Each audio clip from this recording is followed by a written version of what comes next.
Buenas tardes tengan todos. El día de hoy vamos a tratar pues el tema correspondiente al trabajo de parto, presentación cefálica de vértice. ¿Por qué estudiar el tema? Porque realmente la presentación cefálica de vértice es la más frecuente dentro de las presentaciones cefálicas. Ocupa pues el 98%. También porque es fundamental conocer correctamente los diferentes tiempos y movimientos que realiza el feto durante su transitar por el canal del parto. Esto nos permitiría detectar de manera, si se quiere, temprana cualquier tipo de anomalía que se esté presentando y tomar pues los correctivos necesarios. Tener un conocimiento pleno de los mecanismos de parto evitaría pues realizar algún tipo de iatrogenia, lo que va a incidir de manera positiva sobre los indicadores materno, fetal y neonatal en relación a la morimortalidad. Vamos a estudiar varios conceptos, a revisar varios conceptos. ¿Qué es presentación cefálica? Es la parte del feto que se pone en contacto con el estrecho superior de la pelvis materna, ocupa toda su área y es capaz de cumplir un mecanismo de parto predeterminado o conocido. Tenemos en ello pues la variedad de presentación o actitud de la presentación, presentación cefálica de vértice, que es la que vamos a estudiar el día de hoy, que es la flexión máxima de la cabeza, presentación cefálica de Bregman cuando la cabeza está en posición indiferente, presentación cefálica de frente cuando hay una deflexión marcada, presentación cefálica de cara cuando hay una deflexión máxima. Aquí la podemos observar.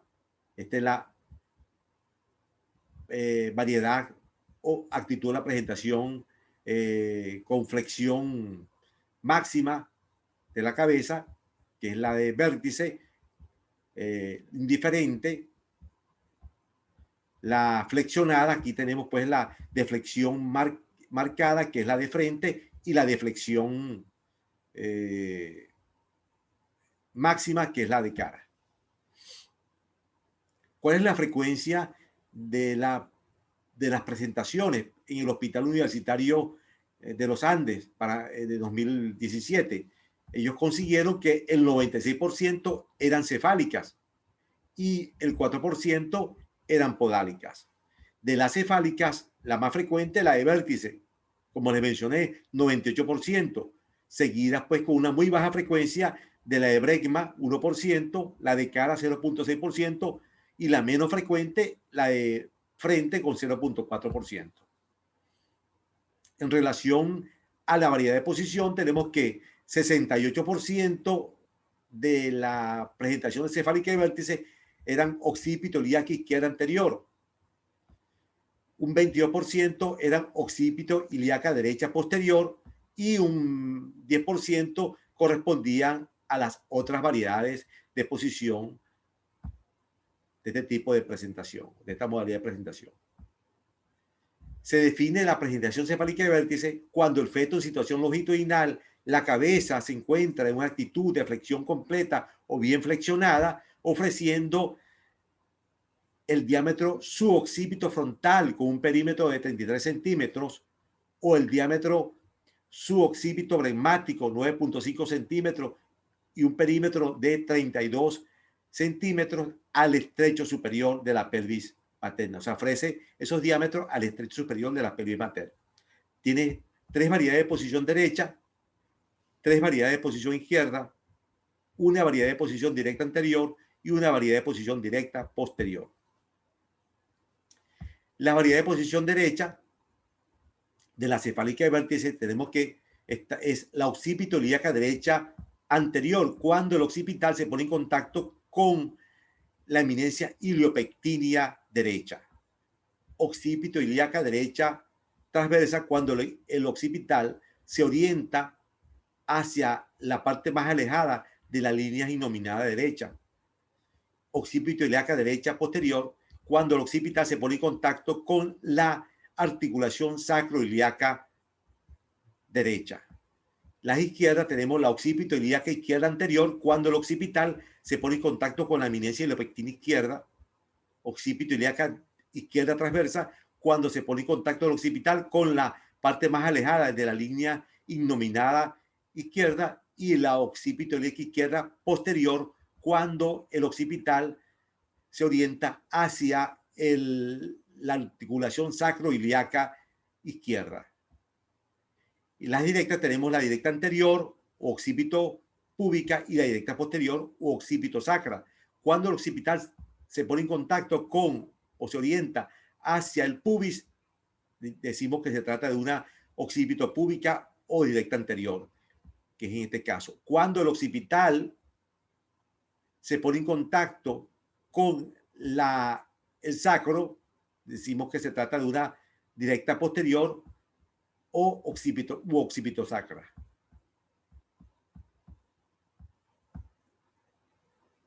¿Cómo hacemos el diagnóstico de que se trata de una presentación cefálica de vértice? Bueno, porque se puede hacer durante el embarazo, durante el trabajo de parto. Durante el embarazo, a través del interrogatorio, le preguntamos a la paciente, o ella nos refiere si presenta pues algún tipo de dolor, o sea, ella puede referir la paciente pubalgia, dolor a nivel del pubis, dolor a nivel de sacrosacralgia, puede referir una sensación de presión a nivel de las partes bajas pues, del abdomen, aumento de la frecuencia miccional por la curia. Eso se debe pues a que en la paciente en nulíparas o la primíparas, en la cabeza se encaja tempranamente, unas 2 o 3 semanas antes del inicio del trabajo de parto, y eso produce compresión de los órganos pelvianos que puede llevar a esa sintomatología.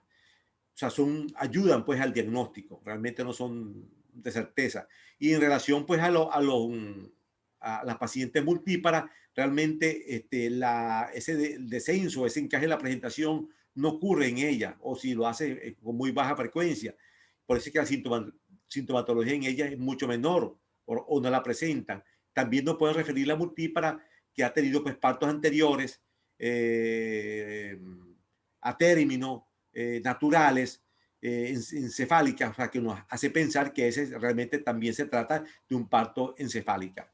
A nivel de la infección podemos ver pues, que el abdomen es un abdomen ovoideo, ¿verdad? Con una mayor amplitud a nivel del fondo, que puede tratarse pues, del polo podálico, y una parte más estrecha a nivel de la parte inferior del abdomen, a nivel del segmento, que puede corresponder a la cabeza del feto. O sea, que podemos decir, mira, que se trata de una situación longitudinal.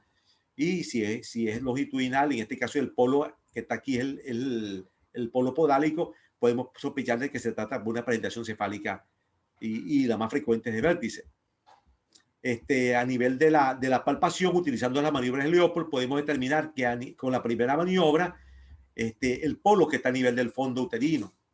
Y aquí la característica de este polo nos dice que es el polo podálico porque es un polo blando, amplio, grande, irregular, que no pelotea, y podemos suponer que en la parte de abajo, en la parte inferior, está el polo cefálico. Con la segunda maniobra nos permite determinar pues, el dorso del feto y la parte anterior ventral del feto, y si recorremos el dorso, podemos ver que el dorso se continúa de manera insensible con el polo podálico o el polo que está a nivel del fondo uterino. Que nos hace sospechar que realmente es el polo podálico. Y si se continúa hacia la parte inferior, con la cabeza separado pues, con un surco que es el cuello, podemos decir que que se trata del polo cefálico en este caso. Y con la tercera maniobra, pues precisamos la característica del polo cefálico, su forma, su tamaño, su dureza, que es más liso, que pelotea, pues decimos que se trata del polo cefálico. Y si con la cuarta maniobra también podemos precisar la característica del polo cefálico y podemos precisar el grado de encajamiento o de penetración de esta presentación en la pelvis, ¿no? También nos permite, si hacemos un examen muy prolijo, muy cuidadoso, palpar la prominencia occipital y la prominencia frontal y determinar su desnivel.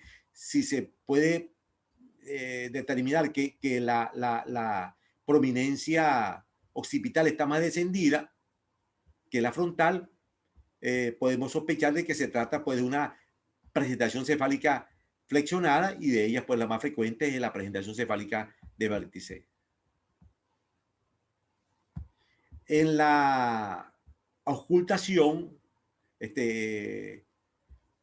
cuando ocultamos la frecuencia cardíaca fetal o el foco fetal por debajo de una línea que se traza a nivel de la cicatriz umbilical, transversal, horizontal, si está por debajo, podemos sospechar de que se trata de una presentación cefálica, y si está por encima, la ocultación se realiza por encima, decimos que se trata de una presentación podálica. El tacto en el embarazo pues realmente poco se realiza, pero si logramos realizarlo a través de los fondos de saco, podemos precisar pues qué tipo de presentación es, si es cefálica o podálica. Y otro método utilizado pues es la ecografía, que nos permite precisar la presentación, la posición, variedad de posición y actitud de la presentación. Manos bien entrenadas, por supuesto. Durante el trabajo de parto, la palpación a través de la maniobra de Leopold nos permite precisar pues el tipo de presentación, la situación, ya las características mencionadas.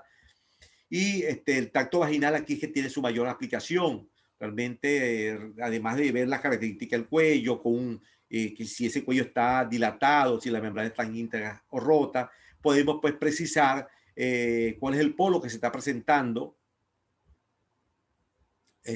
ubicar la sutura sagital, en este caso la sutura sagital, y determinar pues si la fontanela que está más cerca del canal del parto, es la fontanela posterior. Esa fontanela se caracteriza porque tiene pues tiene forma triangular, es la confluencia de la sutura sagital con la sutura landoidea, y pues presenta pues una prominencia que se conoce como tetón del occipital, que la diferencia de la fontanela anterior, que se continúa la sutura sagital con la sutura metópica, y es la confluencia de las suturas sagital, metópica y coronal. Podemos también precisar pues durante el tacto o determinar durante el tacto si el grado de encajamiento de la presentación, la características pélvicas, si es una pelvis suficiente para esa presentación o para ese feto, ¿no? Si hay algún grado de desproporción feto-pélvica. Y la radiopelvimetría realmente es un método que está en desuso debido pues a los efectos de radiación, y por el que tiene a nivel del feto, y también porque se ha determinado que cuando se usa hay aumentado el índice de cesárea.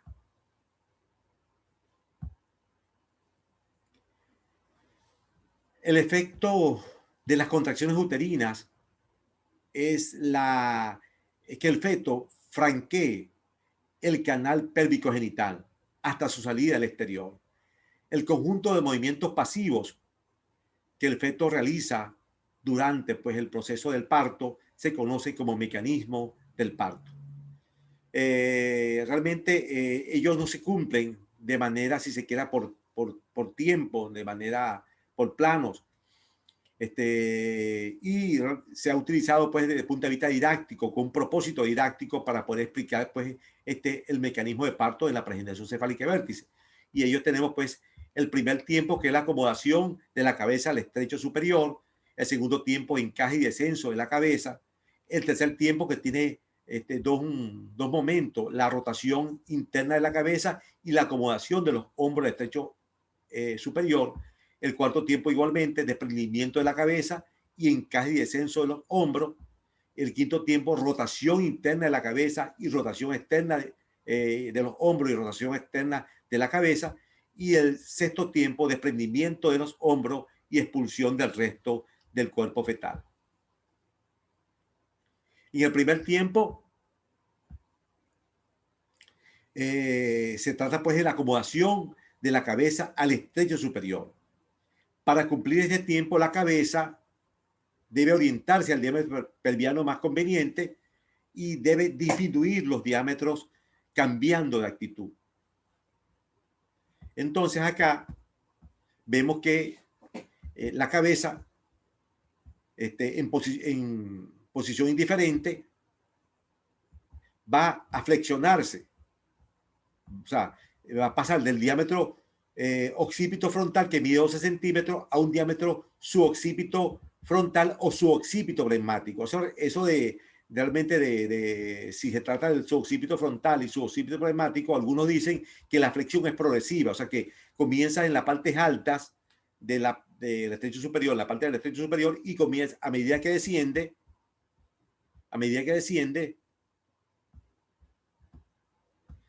la cabeza se va flexionando, o sea, inicialmente el diámetro suboccipito frontal y después a medida que desciende va tomando, pues realmente se va flexionando y va a sustituir ese diámetro por el suboccipito flegmático, que mide 9.5 centímetros.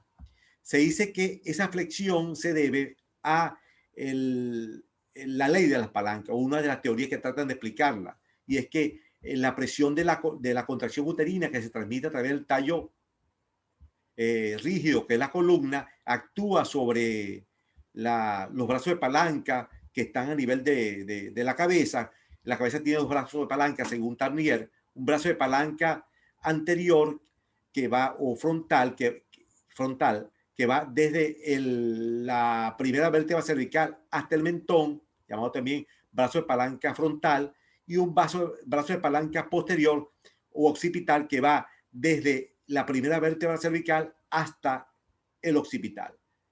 Entonces, actúa sobre el brazo de palanca occipital, el brazo de palanca occipital, las regiones correspondientes a ese brazo descienden, ¿verdad?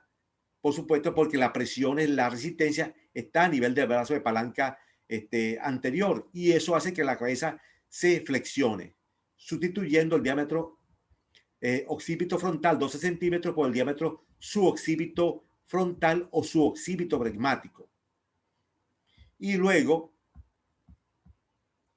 la cabeza se va a orientar al diámetro más conveniente. En este caso sería el diámetro oblicuo izquierdo. ¿Por qué el oblicuo izquierdo? Porque el oblicuo izquierdo es unos diámetros, en cierta medida, unos centímetros mayor que el diámetro oblicuo derecho.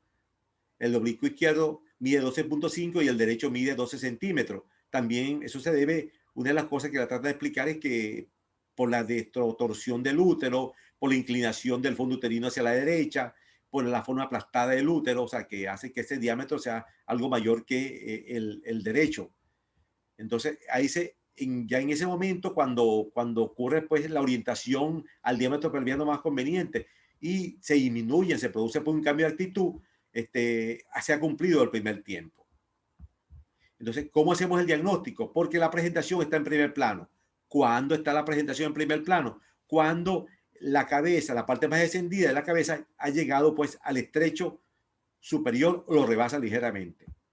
Y la estructura sagital se ubica en el diámetro oblicuo izquierdo, en este caso oblicuo izquierdo, o el oblicuo derecho. También puede encajarse en transversa, pero lo más frecuente es que ocurra pues en el oblicuo izquierdo.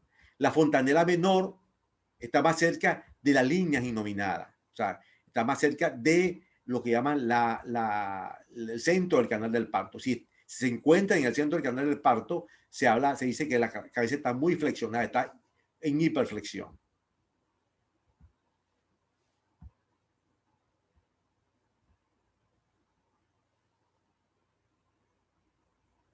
Aquí la cabeza llega a nivel del primer plano de Hooke. O sea, la cabeza está insinuada en este primer tiempo y se ubica en el diámetro oblicuo izquierdo. O sea, la estructura sagital está ubicada en el oblicuo izquierdo. El segundo tiempo es el encaje y descenso de la presentación. En él, pues, la cabeza encaja en el oblicuo izquierdo y comienza a descender por la similitud de los diámetros de la pelvis, porque casi todos los diámetros a nivel de la excavación son sensiblemente igual, o sea, miden de 11.5 o 12 centímetros. Entonces la cabeza no requiere cambiar de actitud, no requiere cambiar de orientación. Entonces desciende, ¿verdad? De manera, si se quiere, en el mismo cuadrante. Eso es y puede hacerlo de varias formas. Puede hacerlo de manera sinclítica, que es cuando ambos parietales descienden al mismo nivel, según Selheim, y esa es la forma normal de descenso de la cabeza, que ambos parietales desciendan al mismo nivel, y que la sutura sagital está equidistante tanto del pubis como del sacro. También puede descender en ciertas situaciones, como por ejemplo cuando hay un aplanamiento de la pelvis, un diámetro anteroposterior algo más estrecho. Entonces, en esos casos puede hacerlo por asinclitismo posterior, llamado también oblicuidad de Litzmann. Y es cuando desciende primero el parietal posterior y la sutura sagital se va a acercar al pubis. Y también puede hacerlo por asinclitismo anterior, según Naguil, que ocurre en circunstancias cuando el eje fetal se pone por delante del eje de la madre, en los casos, por ejemplo, cuando el abdomen está, si se quiere, un abdomen flácido, puede ocurrir en las grandes múltiples, en esas circunstancias, y en este caso desciende primero el parietal anterior, y la sutura sagital se va acercar al promontorio, como lo vamos a ver más adelante. En este caso, por ejemplo, de asinclitismo anterior, vemos cómo desciende el parietal anterior, lo que llaman la presentación de parietal anterior, o lo que llaman oblicuidad de Naguil, ¿no? Y la sutura sagital se va a acercar al promontorio. Ok. En esta circunstancia, que es que en lo que llaman ciclitismo, que es la forma normal como debe descender la cabeza, ¿verdad? Por la amplitud pelviana, por la forma redondeada de la cabeza, que permite pues bajar de esta manera o descender de esta manera. Entonces, acá la sutura sagital está equidistante tanto del promontorio como del pubis. Entonces, y ambos parietales bajan al mismo nivel. En el asinclitismo posterior, llamado también oblicuidad de Litzmann, baja primero el parietal posterior, llamado también, esto se conoce también como presentación del parietal posterior. Entonces, la sutura sagital se acerca más al pubis y ocurre, como le mencioné anteriormente, en los casos de un aplanamiento de la pelvis, donde los diámetros anteroposteriores están reducidos. Entonces, el parietal, el diámetro biparietal, debe encajar por el diámetro anteroposterior, pero realmente es rechazado porque es un diámetro más pequeño que el biparietal, que mide 9.5 centímetros. Entonces, en esos casos, primero baja un parietal, después baja el otro parietal, de manera, si se quiere, en forma de un badajo de campana. Y esa es la forma, muchas veces, que para algunos autores es la forma normal de bajar, pues, de descender la presentación. Pero realmente, según eh, según algunos autores, el descenso debe hacerse en sinclitismo y es la forma normal de descender la presentación, del encaje y descenso de la presentación.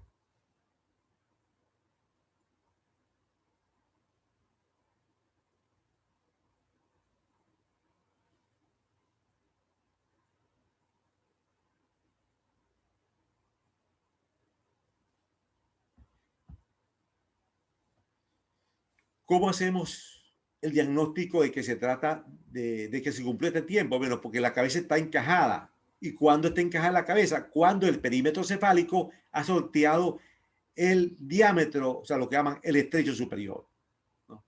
Entonces, se puede establecer hasta un Farabee, ¿verdad? Cuando en el plano, entre el plano coxisacro y el parietal posterior se introducen 3 dedos, la presentación está fija. Si se logra introducir 2 dedos, está encajada, y se se introduce un dedo o no se puede introducir ninguno, la presentación está profundamente encajada. Aquí pues vemos que está insinuada cuando llega a primer plano. Aquí vamos a poder observar. Cuando la parte más extendida llega a primer plano, que es el promonto suprapubiano, decimos que está insinuada.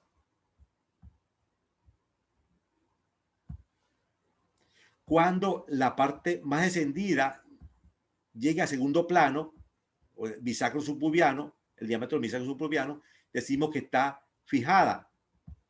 Cuando la parte más extendida llega a nivel de las espinas asiáticas, y la parte posterior, en la unión de la cuarta con la quinta sacra, decimos que está encajada.